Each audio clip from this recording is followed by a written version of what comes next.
Welcome to A Cup of Tea, where we're interested in how academic research can make the world better. Today, I am with Virginia Mantouvalou, who is Professor of Human Rights and Labour Law here at UCL. Virginia, welcome. A cup of tea is a global commodity, but a British tradition. What sort of tea have you chosen and why? I chose green tea. I like green tea. It's healthy, but I have to confess I'm more of a coffee person. How many a day? 2-3 coffees a day. Okay, not too bad. Yeah. Okay, so welcome. The first question for you, thinking about your research, is if you had £1 million to spend on research today, tomorrow, what would you spend it on and why? I'd normally say that I don't need that much money for my research. I just like sitting in my lovely office at UCL, reading, thinking, writing. So it's just that. But if you're offering £1 million, yeah, we're offering £1 million.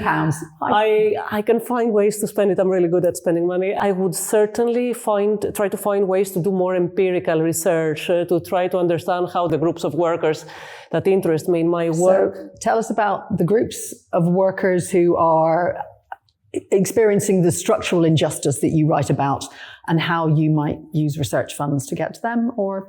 I work on issues affecting domestic workers, undocumented workers, people who are in prison and they work when they are in prison, and other marginalized groups. So I would try to find ways, if I had funding, to get more people working with me and helping out, to do interviews, large-scale studies, asking these types of workers how the law affects their everyday life and experience. So do you think they know how the law is affecting them?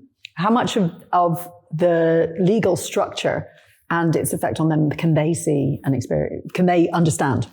That's a great question. This is a question I would try to ask them, to be honest, because I think that very often they don't even know what the law is. For instance, a migrant worker who comes to the UK, they don't know exactly the visa rules that they have to comply with. So a question I would ask them in interviews would be, do you know what your rights are under your visa? So it's not clear to me that they know what the rules are and how they affect them. They learn it when they go to try to find help somewhere. So are there other groups in society who don't understand how the structure of the law works for them or against them? You know, I think the workers generally, they don't have to be marginalized workers. We don't often know exactly what are our rights if we are dismissed, for instance. What are our rights if we use our social media and the employer finds out that they don't like what we post and they dismiss us. So yes, there are issues with all of us. Everyone can experience this, but I think there are some groups of workers that because of other barriers, because they're generally from a disadvantaged background, not as well educated as others, because they are migrants, they don't speak the language, because they are fearful of the authorities, of the law, they are much more likely not to know what rights they have and what the law is. Okay. So if this is really the field that you're working in is human rights law as it pertains to workers particularly and migrants particularly. Tell us a little bit about how you got into that field, how you got into human rights in particular and the law. I was trying to think about that. It all happens gradually, really. You don't understand exactly. I personally cannot identify a specific moment. Since I was a child, I was interested in issues of human rights and social justice. I was very passionate about those. I'm sure that my parents, because of their interests and concerns in life, affected the way I was thinking. Why? Where were they from? Was there a particular? Were they working in similar fields? In legal practice. In legal practice, not in academia, but in legal practice. But it was more their general sensitivities about migrant workers and issues that they were discussing at home that influenced me, that didn't have to do with their work. And then I went to university to study law in Greece, in Athens. And I liked the subjects that had to do with issues of social justice, such as human rights law, labor law. So I got more into that. And then I came here to do my master's to the UK, to London, to do my master's and PhD. And I loved the critical thinking that is encouraged here. I loved that. But I also got more and more into issues of human rights, labor rights, and social justice. Cool. So that's how it happened gradually in my life. What are the misconceptions in your field or in another area that matters to your research? And how would you like to clear them up? You know, Theresa May, as Home Secretary, had said that someone who was a migrant here managed to avoid deportation because he had a cat. That's what she said, that the courts decided that he should not be deported because he had a cat. And now we know that this was a misconception. So there are a lot of misconceptions. And the judges Are you saying that politicians create a misconception that there are lots of people here who are using spurious rights or, you know, rights that might not really exist as excuses to stay in the country make people worried about migrant workers, labor law in particularly, to encourage us to abolish it all? The problem is that both politicians at times, unfortunately, and the tabloid press, unfortunately, create all this panic that people are abusing the system, that people who don't deserve it abuse the human rights laws that we have in order to take advantage of our system. And that is just not true. Of course, sometimes people can use human rights law against what the majorities impose on them. But human rights are also something, we all have human rights. Everyone has human rights. One of the entertaining stories I like saying to my students is that someone called Mr. Redfern, he was an active member of the British National Party. The BNP, the British National Party, are against the European Convention on Human Rights. But when he was dismissed from his job because of his political association, membership of the political party, he went to the European Court of Human Rights and took his case to the European Court of Human Rights, and he won also. So, human rights are for everyone, even for those people whose views we may find disturbing and problematic. Everyone has human rights. So this is the misconception I don't like. But you talk in your research about this idea of structural injustice in the law. Tell me a little bit more about how that affects us. Yes, so in my work I talk about the responsibility of the state, the responsibility of the law for injustices that appear to be structural, where no one is responsible, it's just self-perpetuating. But if we look at the law more closely, we find that laws that appear to be legitimate, appear to be fine, in reality increase vulnerability and disadvantage.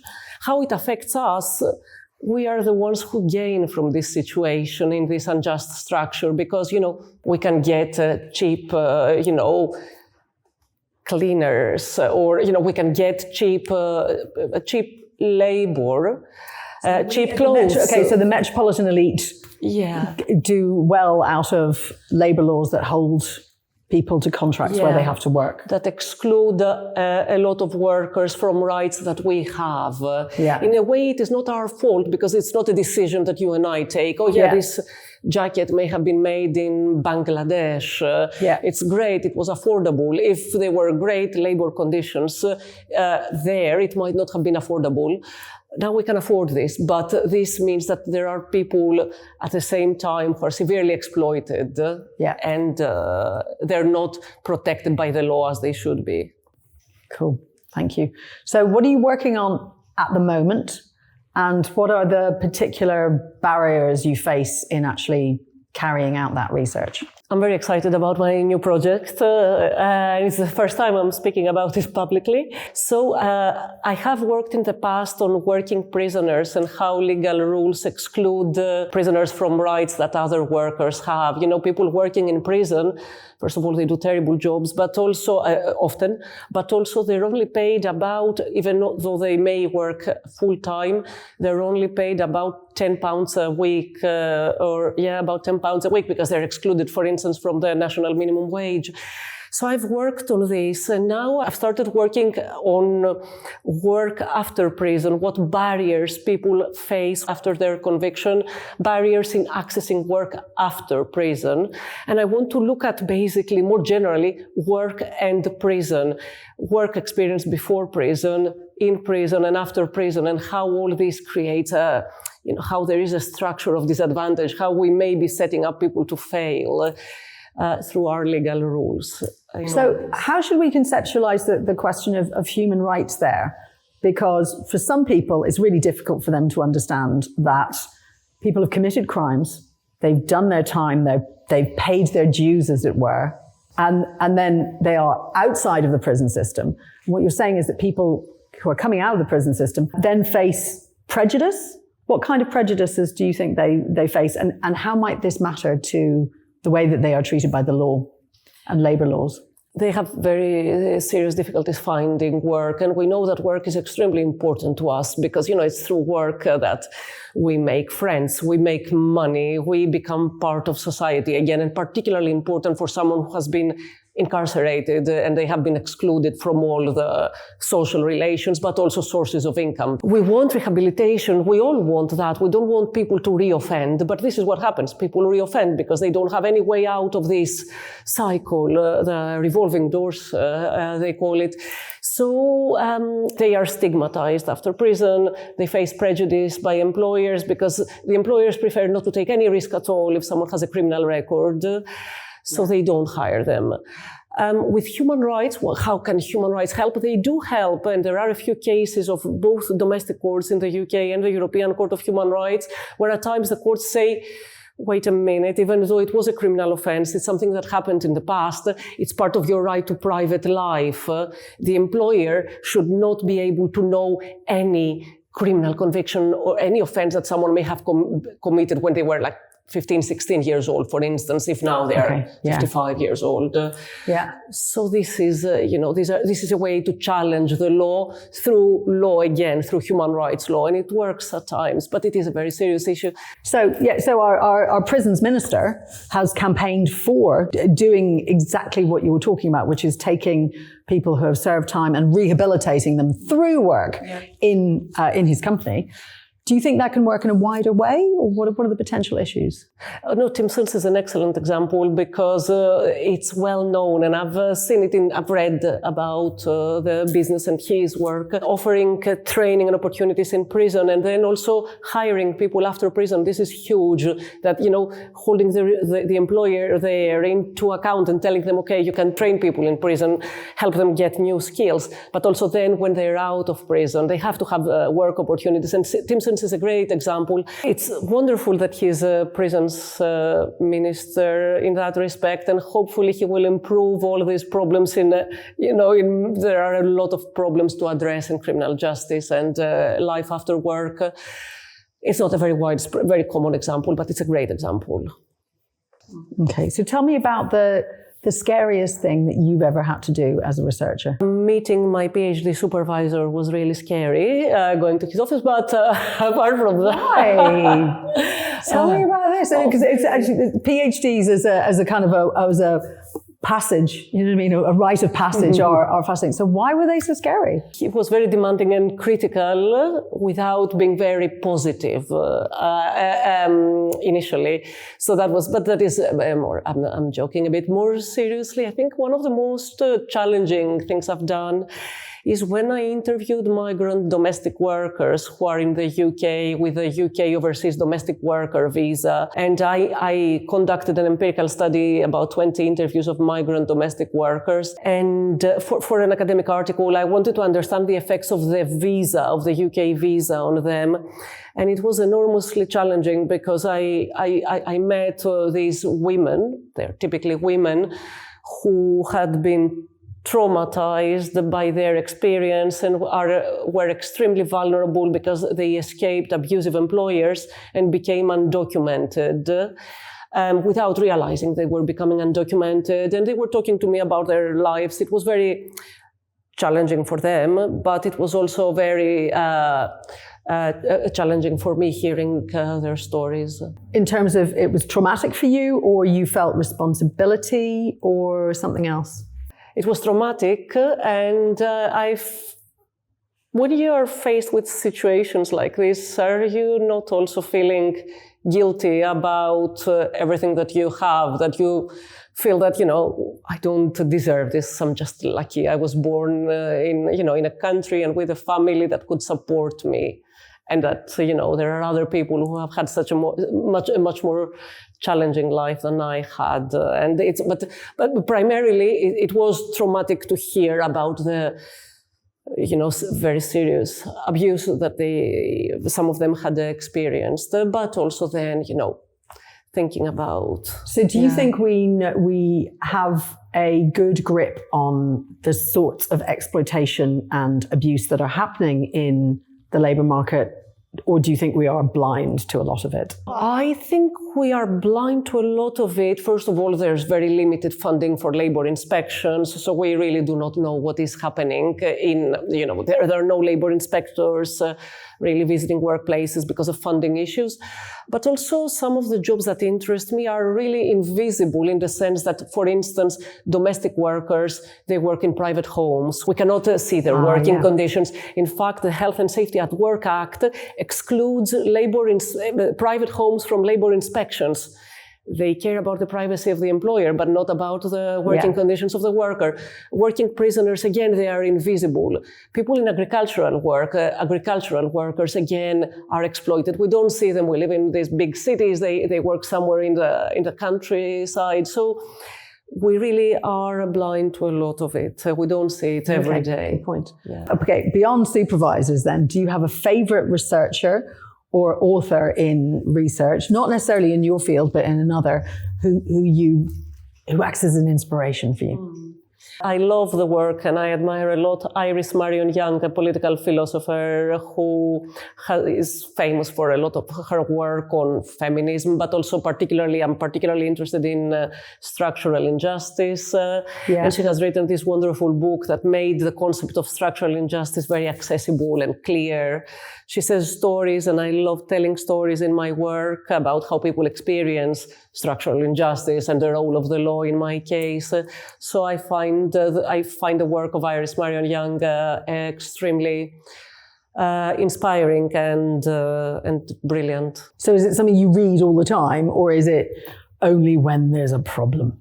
I have not. When I want to think a bit more deeply about issues that interest me, I will return to her books and try to understand better what she was saying discover every time something else that she said, which is wonderful. So yeah. Cool. That's great. That's a really good, I can see why.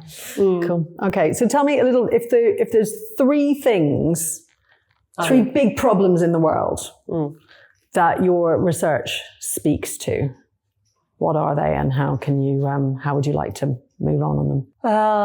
Workplace exploitation, people being ill-treated by their employers, and maybe, more generally poverty, homelessness. These are issues that... So particularly in terms of the workplace exploitation, there is a sense that there's a renewed interest in this, but it's as old as the hills, right? It's very hard to go back to a society where there weren't exploitive relationships within the working for thing. So what do you think is different about what's happening today? I think, in a society like ours, in Western industrialized societies, we say that we have, our laws are supposed to be fair. We want to be able to hold the government into account for any laws that are not fair. We don't compel, in theory, people to work. We have a welfare system and welfare conditionality, which means that people cannot get welfare benefits unless they show that they try to find a job. But what we find, if we look at these laws, for instance, more closely, is that even though they appear to be decent and legitimate. It's just about encouraging people to work. In the end, it may force people into bad jobs and from out of work poverty to in work poverty. We have laws that appear to be legitimate, and at times we see that these laws create further compound disadvantage, and this is a problem. And create things like in-work poverty, and where people can't get skills or move ahead. Okay, exactly. Thank you. Okay, I want you to think now about the topic that everyone's been talking about for, oh God, now it's 3 years, isn't it? Artificial intelligence, agentic intelligence, the bot. For us academic researchers, is it going to transform our jobs or is it going to take our jobs? No. Well, it's early days still, and I've used some AI, generative AI, to see what it is about. I find it very basic and at times wrong. It responds to my questions with great confidence. It doesn't cite sources at times, but when it cites, it refers to ideas that we have developed as academics without citing us properly. So I find it quite frustrating. Have you searched your own work? What does it say about you? I've done that recently. It's like, I've searched myself. Who is Virginia Mantouvalou? And it said something, nice about me, which was very nice. Nice things about me. But it was just very generic, of course. What do you think it means for students, both undergraduate and more, at a higher levels? We have to, first of all, we have to see how it develops. But I don't want students to use it. I want students to just, learn to read a lot. They say, it can provide quick summaries so I can read something else. No, the summaries are inaccurate. And also it's a great skill to read something long and to be able to summarize it. I want them to think. I notice that when they have not used it and I read their work, it's so much more interesting and original and thought-provoking. So I wouldn't want, I know I want them to know how to use it as we do, have to know, but I would discourage them. We do discourage them from using it. I don't think it will take our jobs. It will make our jobs redundant, because what matters in our job is imagination and originality. And I think this AI simply repeats what we say, summarizes it, puts a lot of it together, but it doesn't have imagination. It cannot have imagination. What are your hopes and fears for academic research in your field and for your own research going forward? I love universities, and I love university in the UK and elsewhere. So I value universities' work a lot. I think academic freedom is something hugely important in our work. The freedom to choose the topics that we will examine in our research, to address them in the way that we think is right, to discuss them with students, to be challenged and challenge them and colleagues and others. So I think this is something that is enormously valuable. And this would be my number one concern for the future of our work, academic freedom, because we have seen how it can be eroded in other parts of the world. And I guess then the question arises of funding as well. I was really surprised that you said, I'm able to do lots of research without spending a lot of money. And of course, it's not like running a medical trial or like having to, do a deep dive into, documents all over the world. But it is important to have funding support. Absolutely. I mean, we are obviously very fortunate to work at UCL and to have a manageable, I have a manageable teaching load, because sometimes, yes, if you have 20 hours of teaching a week, then you will not be able to do any research. Or another thing is that for instance, I have got research funding in the past. For instance, I got a British Academy mid-career fellowship, which gave me 1 year of teaching. And it's only thanks to this that I managed to write and finish my book. Oh, wow. So you do need research funding. So hopes and fears. So your fears are that we don't actually have the freedom we think we do, or that already in our heads we've inhibited ourselves? Well, I personally have never experienced, I never, when I think that there is a pressing for me in my mind social issue that I want to address in my work, I always feel that I have the freedom to do it, and I do it, and I've never felt that there are reasons not to, absolutely not.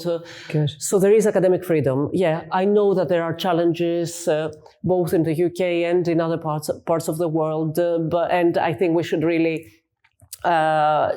treasure and protect academic freedom. And also, yeah, clearly you're feeling well supported in that, which is nice. Okay. That's true. So how was the tea? I haven't tried it yet. Right, now you get to drink. Thank you so much for delicious. sharing all your insights on human rights and labour law. Thanks very today. much. One cup of tea, and it was a pleasure. Thanks for having me. Thank you. Cheers.